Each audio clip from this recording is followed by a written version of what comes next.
అది కూడా ఉంది ముందర.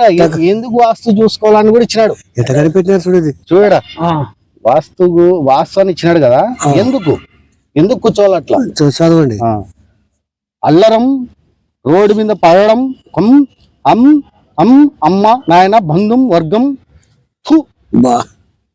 అమ్మ నాయన బంధం వర్గం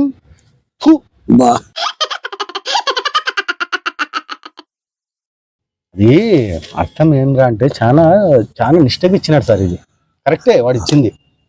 ఏమంటున్నాడంటే నువ్వు వాస్తు ప్రకారంగా మందు తాగకుండా పోయినావు అనుకో, ఎక్కువయ్యి రోడ్ల మీదనో లేకపోతే బంధువులకు ఫోన్లు చేసి తిట్టడమో లేకపోతే ఇంట్లో పోయి పెట్టడమో జరుగుతుంది అంటున్నాడు.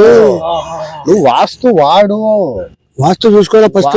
ఇప్పుడు ఆ రోజు ఏ వారము అవన్నీ చూసుకొని మనం ఏం చేయాలా, యాముల కూర్చుంటే మనకి మందు బాగా అంటుతుంది, మనం ఎంత తాగి ఆరోగ్యంగా ఉంటది అని ఇచ్చినాడు. భార్య పిల్లలు కూడా సంతోషంగా ఉంటారు. నెక్స్ట్ ఇంకోటి ఇచ్చినాడు. ఇల్లాలం పిల్లలం బంధువర్గం పక్కింటం వించింటం తూ నా కొడక అంటే సచివరం నా కొడుకు కాదు. అడిగి ఏమిచ్చినా అంటే నువ్వు తాగినాక నువ్వు ఇంటికి పోతే పిల్లలు ఆనందిస్తారు, ఆనందిస్తుంది, సంతోషపడతారు. ఇంటి పక్కలోళ్ళు వాస్తు ప్రకారం తాగినాడు. అందులో ఇతను వాస్తు ప్రకారం తాగినాడు కదా. పక్కనింటోళ్ళు భార్యలు పిల్లలు చాలా సంతోషంగా ఉంటారు అని ఇచ్చినాడు. తాలిబొట్టం స్వాహ ఇండ్లు స్వాహ బంధువర్గం చూ అని అమ్మ నాశనం స్వాహ 6 అడుగులు గుంత గోయిందా ఆయన మహా. సంస్కృతం కూడా పెట్టేసినాడు సార్ సంస్కృతం. చూడు అది నేను ఏం చెప్తున్నా, దీంట్లో కలికి భాషలో అంత ఇది ఇచ్చినాడు. నువ్వు అర్థం చేసుకోవాలా అని తెలివితేటలతో ఇచ్చినాడు. అంటే దీని అర్థం ఏమంటే భార్యది ఒకవేళ నీ దగ్గర డబ్బులు లేవనుకో, ఆలోచించకు, తాలిబొట్టు గాని మెట్టలు గాని అమ్మేసి ఫుల్ బాటిల్ తాగేసి ఆలోచించు అంటున్నాడు. అర్థమైందా? అంటే తాలిబొట్టు ఏం చేయాలి సార్, తీసుకుపోయి అంటున్నాడు సార్. డైరెక్ట్ చెప్పేస్తా అంత మేలు జరుగుతుంది అన్నమాట. చాలా ఎందుకు అన్నమాట అది చెప్తా. అది ఎందుకు అమ్మి తాగన్నాడు కూడా చెప్తా. అమ్మినం బాని వైన్ షాపుకు పోయినం అమ్ముకున్నాం. అర్థమైందా మీకు? అమ్ముకున్నాం. నేను సార్ దగ్గరకు వచ్చినాడు.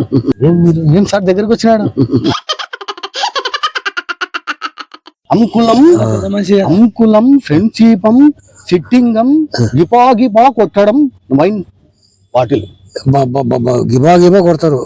తర్వాత ఆలోచించం నిమిషం ఎక్కినం కక్కినం పడినం ఆలోచించం డబుల్ ఆలోచించం అంటున్నాడు. అంటే డబ్బుల కోసం ఆలోచించకుండా తాగండి అని కాదు.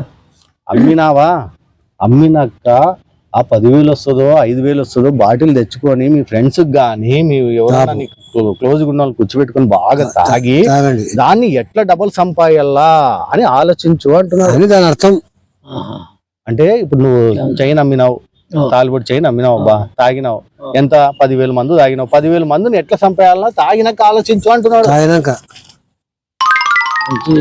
అంటే డబల్ వస్తుంది నీకే అంటున్నాడు. తాగకముందు అమ్మేది తెలుసు బాగా, అమ్మాలని.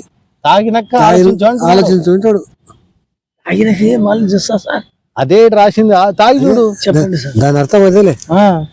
తర్వాత ఏం చెప్పినాడబ్బా, తాగినాక అవుట్ అయిపోతాం కదా సార్. అదే ఆలోచించాలంటున్నాడు. ఆలోచించమంటున్నాడు. అవుట్ అయ్యి ఇప్పుడు వాస్తు ప్రకారం కూర్చున్నాడు.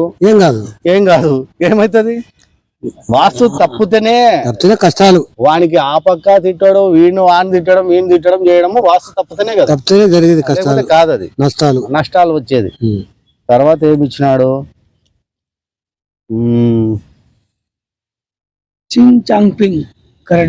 ఇది లాస్ట్ లో ఇది వాడు రాసిన బుక్ ప్రింట్ వాడే ఇప్పించింది చింగ్ చాంగ్ చూ.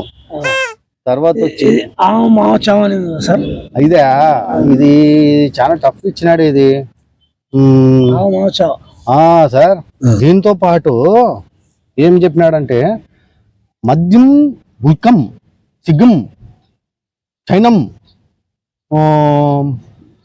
గోవపానం గోపానం అంటే పోయి తాగాలి. దీంతో పాటు మద్యమే కాకుండా దీంతో పాటు గుట్కా వేయాలంట, సిగరెట్ తాగాలంట, చైనా కైనీ వేయాలంట, కైనీలు వేయాలంట, అన్ని వేస్తేనే నీకు బలంగా కుదురుతుంది, ఆరోగ్యంగా 100% ఆరోగ్యంగా ఉంటావు నువ్వు. ఏం సార్ ఇది పత్రికనా? ఏది దేశమా? దీన్ని జిరాక్స్ చేపించుకొని లామినేషన్ చేసుకొని పెట్టుకోవాలి ఇంట్లో మనము. పెట్టుకుంటాం. అర్థమైందా? ఇంట్లో కూడా భార్యకు చూపిస్తే వాళ్ళు కూడా సంతోషపడతారు. మళ్ళీ ప్రతి పత్రిక కూడా అట్లా రాస్తే మేము తాగినాడు మళ్ళీ ఉంటాం. ఇంకోటి ఉంది, ఇంకోటి ఇచ్చినాడు సార్, యముడు గురించి ఇచ్చినాడు సార్. వాళ్ళ భాషలో యమం యమం యమం లోకం చిత్రగుప్తం ఆహ్వానం మందం మందం మందం మానవ ఆహ్వానం. మందం మానవ ఆహ్వానం అంటే చిత్రగుప్తుడు కూడా మందు తాగుతాడు. ఆడ యముడు ఈ చిత్రగుప్తుడు ఏం చెప్తున్నాడు తెలుసా? అరే భయ్, నేను పుట్టించింది నీకి అన్ని అనుభవించేకి, పుట్టించినాం. నీకు ఏం చేసినా నేను ఒక మానవునిగా పుట్టించిన, నువ్వేం చేసినావు? ప్రాణం పోసినాం. ప్రాణం పోసి అన్ని పంపించినాం, నువ్వేం చేసినావు? నువ్వు మందు ఖచ్చితంగా తాగాల అంటున్నాడు.